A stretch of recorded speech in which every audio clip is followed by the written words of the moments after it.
everybody. So it's a cold, dreary kind of day in Missouri today, and I had some problems at my house over the weekend. So it's been kind of a hard weekend.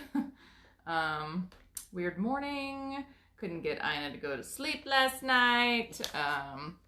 Couldn't get her to take a nap today, so that's been fun. Yeah, so sorry that I'm here at 3 my time instead of 2 my time, but I do think that I need to start moving the time back a little bit. So Wednesday, I'm going to aim for 2:30 Central, that's 12:30 Pacific, and as we go into winter, I may need to adjust the time even more, but I'll keep letting you know what's going on. So, yeah, anyways. Today, I wanted to do a little bit of color work because I think Lisa wanted me to do color work, and I wanted to talk about a couple of the patterns that I have available on Black Sheep. And so one of those patterns is this one. This is the Lorraine Cowl, and I did not use double knitting for this. If you really wanted to double knit it, you could. However, I just really wanted to do like this big circular colorwork cowl that wasn't double knitting.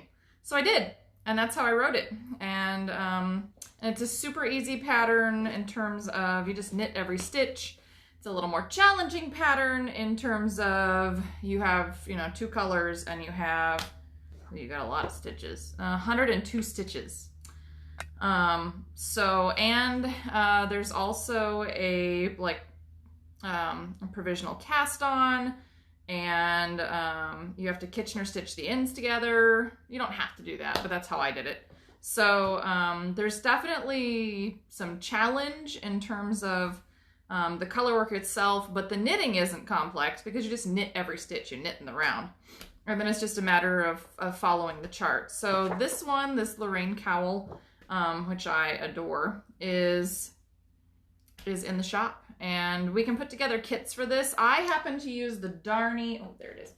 I happen to use the Darny. Oh, no, that's my soft donegal. There it is. And I chose, let's see, Fox and Cubs, which is this gorgeous orange. I love this orange. And hey, Kathy. And I also used, thought I brought it up here. I used the charcoal. Now I don't see it. Did I bring a skein of charcoal up? Yes, I did. I have one over here. And the charcoal. But I think it would look stunning in a lot of other colors. Like, for example, I think that this charcoal would pair really well with Buttercup. So I think it could look really cool, like a little different, a yellow version for fall. I also think that it would look super neat with this one, which I think this one's Heath. So sort of a springy color, so the green and the charcoal, right? So that's one idea if you're looking for something color work and you want a big challenge. Something that's going to take you a while, but it's so satisfying. Like, it's so satisfying to knit the Lorraine Cowl. I got so much enjoyment out of each like half a row that I got done. And it was really hard to stop knitting it because each time you knit, you see a little more of the pattern appear, and it's like really fun because, this is very satisfying. It's this very soul satisfying thing. I know I'm kind of weird. It's okay. So if you're looking for the Lorraine Cowl, we can totally put together kits. These would be I would pair these guys or these guys with these guys. One of these, because I think it would be really fun. So if you're interested, we could totally put kits together for everybody. 3 different color options. Notice I'm hugging it. The Darny is a really nice yarn too. It's soft and it's squishy and it feels so good. And I really like knitting with it. This, if you haven't tried fingering weight tweed yarn, and this is not superwash, this is a beautiful non-superwash wool yarn, you should really get a skein of the Darny. You get like 400 and 10 meters, 410 meters, like almost 450 yards. It's like you get a lot of yardage for the price point, and it's soft and it's squishy and it's tweedy, and I have a little too much fun. We're gonna put that down now. I've got a little too much of a thing for the darny. Really got a little too much of a thing for the darny. And then there's this. So this is a little kit that I put together, and these are my Victor mitts. I meant to grab the sample, but I don't think I brought it up. And these guys we actually put together in a little kit for you, and you get a little booklet, just a simple little booklet on how to knit the Victor mitts. But that's what they look like, and these are really fun because we have a tiny steek. Yeah, there's a tiny steek. So if you are looking for a little kit to kind of try your hand at color work, it's a really simple color work pattern, really easy. There's enough yarn in the kit to, you know, just kind of get you started. And it is darny. It's all darny because you have to have 100% wool, non-superwash wool in order to do a successful steek. Anyway, we have these little kits available too. They're really fun to put together.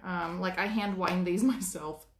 It's all Kelly winding it and putting it together in, you know, the little organza bag. But these little guys, simple little kits. I think this is like a $15 or $18 kit. It's not very much, but you get the pattern, you get the yarn, and then if you really like it, you can make, I don't even know, you can make at least 4 pairs of mitts if you go and buy all of the full-size skeins. At least 4 pairs of mitts, and you'll have yarn left over in the 3 contrast colors that go in it. But what's really nice about this is just like the Lorraine Cowl, you're only ever working with 2 colors at a time. So this one gives you more colors to play with, but again, you're only ever working with like 2 colors at a time. So it's not as challenging as some Fair Isle patterns could be. But super fun. And then there's a steek, and you cut it open, and I actually took needle felting needles, and I needle felt the edges down so that after you've cut it, you know, and your thumb pops out, then you have this beautiful needle felted edge. So I'll talk more about color work next week and try to find my samples, or maybe on Wednesday. Okay, Wednesday we'll talk more about color work, and I will try to find, yeah, the samples that I have. Oh, Angelus, I think the kit is, I'm gonna say 18. It might be a little bit less than that. I'd have to look it up online for sure. But it's not that much, and basically it is just the price of the little bits of yarn and the pattern, and then you get the cute little bag to kind of keep it all together. But you can find these kits listed on blacksheepfiberemporium.com, and it's the Victor mitt. I know you can't read that because it's backwards, but it's the Victor, V-I-C-T-O-R, Victor mitts. But they're super cute and they're fun because it gives you the opportunity to play with a little bit of color work, but also play with steeking. And I really need to, like, I kind of want to knit these in a different, like, colorway set. And maybe, ooh, you know what would be really fun? Maybe use that Fox and Cubs. I'm really into orange right now. It's all Tina's fault. But maybe use that Fox and Cubs as the base and then find 3 colors to contrast with it. I think that could be really fun. So, I'm so sorry. I thought that I had these, and I don't know, they're somewhere downstairs. I'll have to find them. But I had a bad weekend, man. My septic system decided that it was not going to drain anymore, and it was going to put dirty water all over my floor downstairs. It was very bad. It was stinky. It was a stinky weekend. It was a very stinky weekend, and the dog tried to, like, lick up the water. It was very bad. Oh, it was bad. Don't recommend. Do not recommend. But everything is good now. We had the guys out. Great service. They took care of us, and I think everything should be okay now, which is really good. And now I have to, like, do all of my dishes, and, you know, clean all my bathtubs because, you know, we all took baths, and then anyway. So, you know, it was just not a great weekend in terms of, like, getting stuff done and finding the Victor mitts, which I was intending to find, but I've lost them somewhere in my house. I think I know where they are. This is part of the problem, is that I have so many samples, and then I move them around and I do all these videos for you guys, and then I can't find them anymore. Yeah, I don't know, samples, man.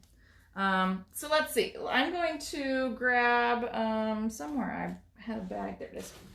Grab some needles, and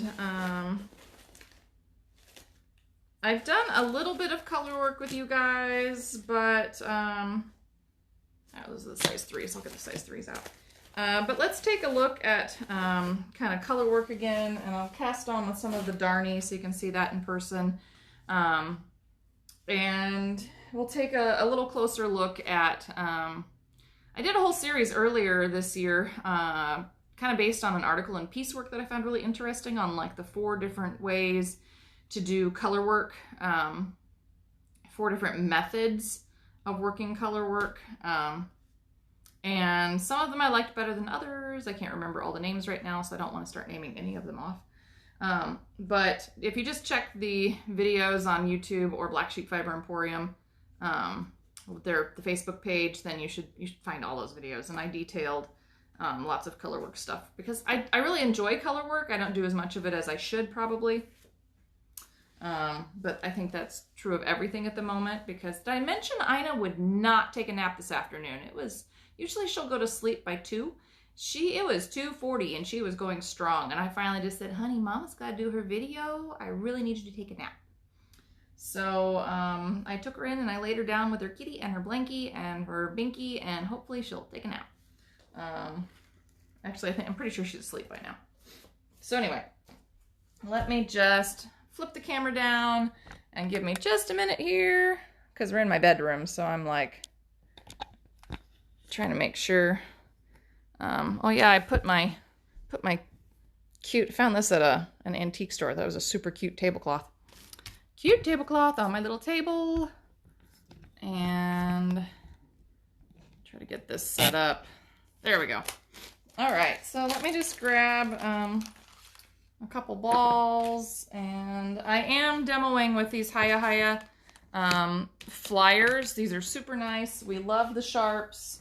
I like them for hats, and I need to do like a proper pair of socks on them, because I've only done like a little tiny pair of socks on them, and they were okay. But I'm really used to double-pointed needles, so it makes it hard for me because I'm really used to the double-pointed needles. But these are super nice, and we have them in stock in store if you're looking for needles, or if you had wanted to try some flyers. So I'm just going to go ahead and cast on. Actually, there's maybe enough contrast there. Let's see if I've got a different ball. There's a little dab of white. White's always a great contrast. White and black or navy are always a great contrast. Make it much easier to see things. So when you're working your color work, sometimes I do sort of a combined Portuguese and continental style color work. Some people like to do just continental, where they carry both colors in their left hand, and some people like to do just English or throwing, where they carry both in their right hand. And I mean, there's a lot of different ways to knit, and none of them are wrong. Oh, look, I have some Sharpie marker too. Lovely. 1, 2, 3, 4, 5, 6, 7, 8, 9, 10. We'll just do a tiny little swatch today. So, I have this little tiny ball of white that's trying to escape. I'm really glad the cat is not trying to get my knitting today. So one of the things that people struggle with for color work is they try to knit too tightly because they're so worried about the 2 different yarns or more that they are working with that they forget that if you knit really tightly from stitch to stitch, then you're going to draw your work in and it may not fit when you are finished. So I'm just making a couple foundation rows. I cast on just 10 stitches and now I'm just knitting and purling. And I'm using these flyers like they're mini circulars or mini straights, which they kind of are. I should bring the straight needles out. Does anybody like straight needles? Would anyone like to see? We have some really gorgeous wood straight needles. And a great price point. I think they're $10 a pair. We had them made for us. They're super nice. All right. So let's talk about knitting and talk about color work for a minute here. So sometimes color work will start with a single color. And this is the kind that I like best. I'm not going to lie. I like it best. Because I like what I think of as the base or the foundation of the single color being at the bottom of a work. And it's just nice because you only have to worry about one color to get started. Some color work, though, like you leap into it right away. And there's even color work cast-ons, which I have detailed in various videos, and you can find them on blacksheepfiberemporium.com or my Kelly Slack Designs website or YouTube channel, where I go into like how to do these 2-color cast-ons. Oh, you like straight needles? See, and some people just love them, but we have some awesome wood straight needles. I'll get those out either this week or next week, and we'll take a little walk down needle lane, and I'll tell you about what I like and what's fun. And I'm kind of with you, Kathy. I really like circulars and double-pointed needles. Those are my favorite. I don't really do straights very often. They don't make me happy, so I just don't use them as much. But every once in a while, there is a pattern that I think is just easier on straights, and I will use those.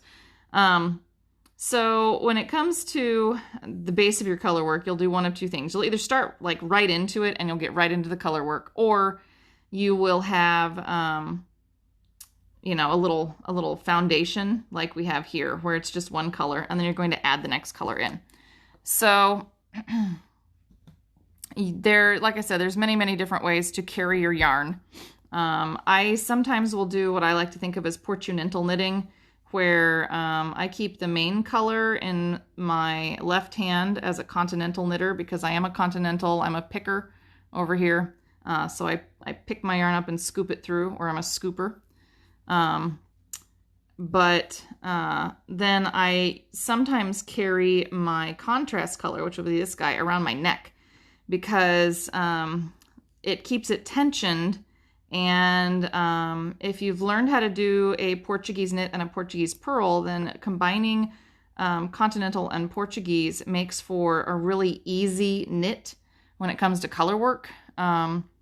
I think that with this around the neck style of knitting, the Portuguese or Andean style of knitting, that a lot of times they actually do all purling.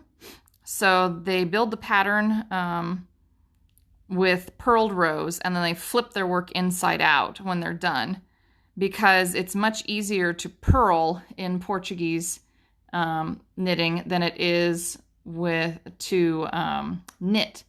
And it's an action of where the yarn sits. But let's say that we're going to do a combined continental and English style, because that's pretty common here in the US. You see a lot of that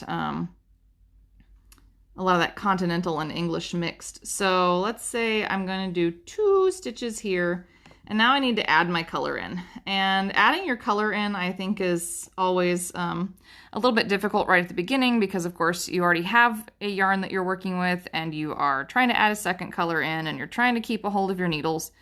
So I always like to make it a little bit longer in the tail than I think I'm going to need. And the reason that I do that is so that when I come in here and I lay my yarn in, and I actually need to throw it in, and I lay my yarn in, I'm going to use like my pinky to kind of hold it and throw it in. And sometimes what happens is I get a little enthusiastic and I yank on this, but because I make my tail a little bit too long, then when I yank on it, it's okay, because I still have tail left. So that's like my first tip if you're going to do sort of an English and continental mix. And then let's say that, oops, there we go. I've got, say, 2 green, and now let's do 2 white. And then we're going to do 2 green. So I'm going to bring this up and around, bring it up and around, and then we'll end with 2 white. And a lot of the patterns that you'll do are going to be in the round, so you'll keep knitting. But sometimes you may end up in a situation where you have to purl. And this is where I think knowing how to do a Portuguese purl or a purl in front with your thumb, a thumb purl, is really helpful, because when you are moving your yarn,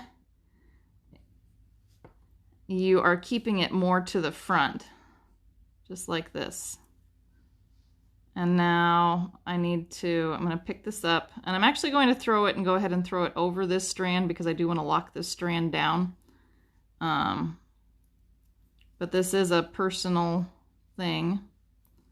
This is also why I can't get it. There we go. I am not an English thrower.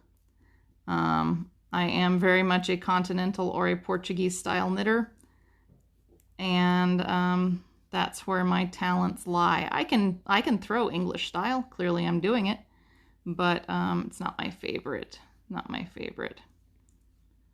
Okay. Now let's talk about the floats and what we see here in the back, because I've got 2 nice rows on here. So when it comes to floats, that is the yarn that literally floats behind your work. It's these guys. These are floats. This white strand is a float. This white strand is a float. And you want to make sure that you don't pull these too tight, because if you pull these really tight, they're going to make your work too tight. That's what's going to happen. I'm going to pull that tail. See how this is really loose? That's because that's our first stitch. So if I just go in and find my tail, there, I can set it down where it's supposed to be. So you're going to pull these, and if you pull them too tight, then you are going to end up with a problem, and it's going to suck in like this, and it will not block out. That's not going to block out. Don't let anybody tell you it's going to block out. It's not going to block out if you pull it too tight.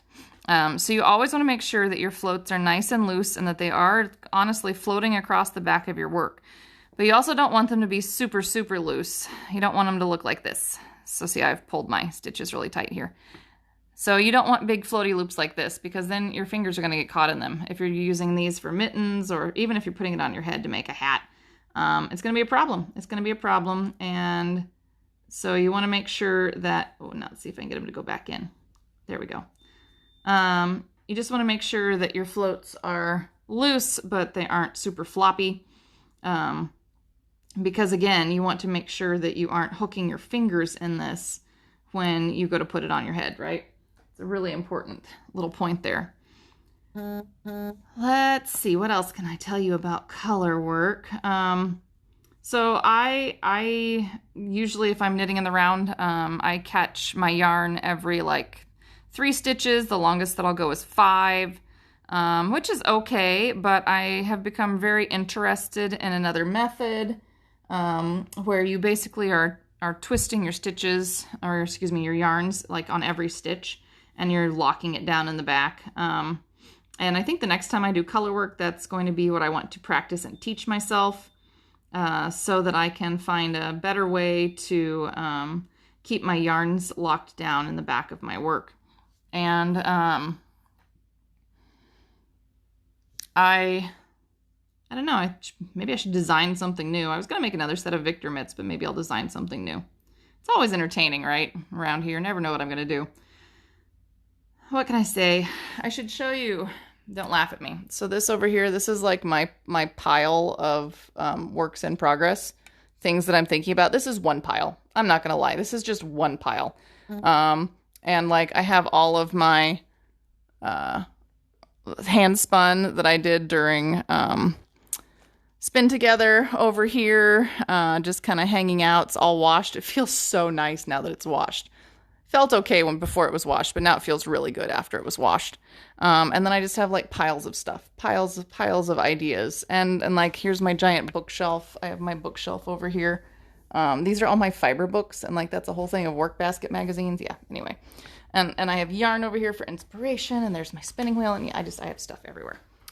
I'm not gonna lie. So there's no telling what I pick up day to day. And Ina still doesn't let me knit in front of her. So that's become entertaining as well. She will let me spin and she will let me sew, but tatting and knitting are still not allowed according to Ina. So anyway, back to color work. I really enjoy Piecework. I've been getting their magazine for years and years and years, and I really loved the article that they had just recently, like 2 issues ago, talking about colorwork. And so I would really like to get back into that this fall and explore some more twisting, because you can get color dominance, and you'll see that talked about in a lot of different books. Oh, what's the one over here? Is it Fair Isle Knitting by Sarah Dawn that talks about that? Might be The Art of Fair Isle Knitting that talks about that. I have a lot of books. Did I mention I have a lot of books? You saw some of them. So you can get color dominance if you aren't careful in what you're doing. So sometimes it's really nice to go ahead and just sample your yarns and make sure that if you're carrying like the white as your main color, that it doesn't override the green or vice versa. So that's another important thing with colorwork knitting. What else can I tell you? If you decide that you're going to steek, I'm going to turn this back around.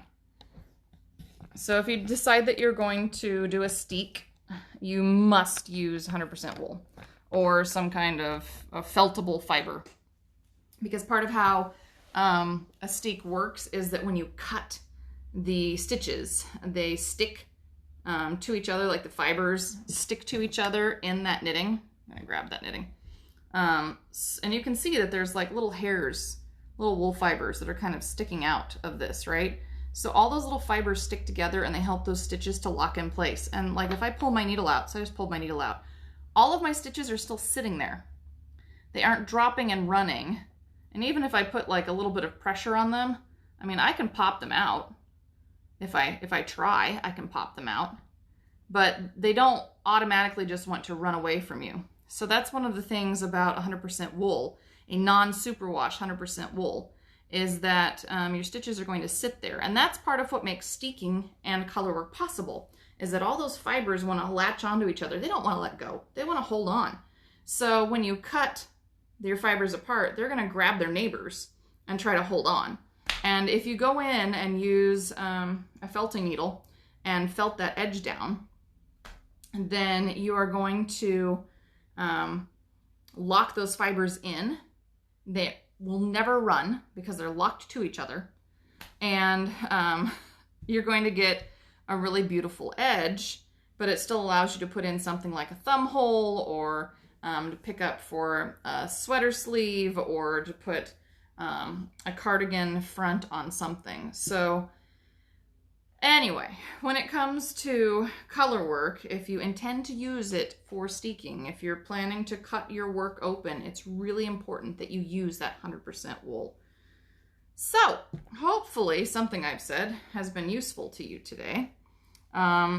Wednesday, I'm definitely going to try to find those mitts, because I really want to show you how it was steeked and how you can see where I've like needle felted along the inside edges. It's super cool. And I want to show you how to do that.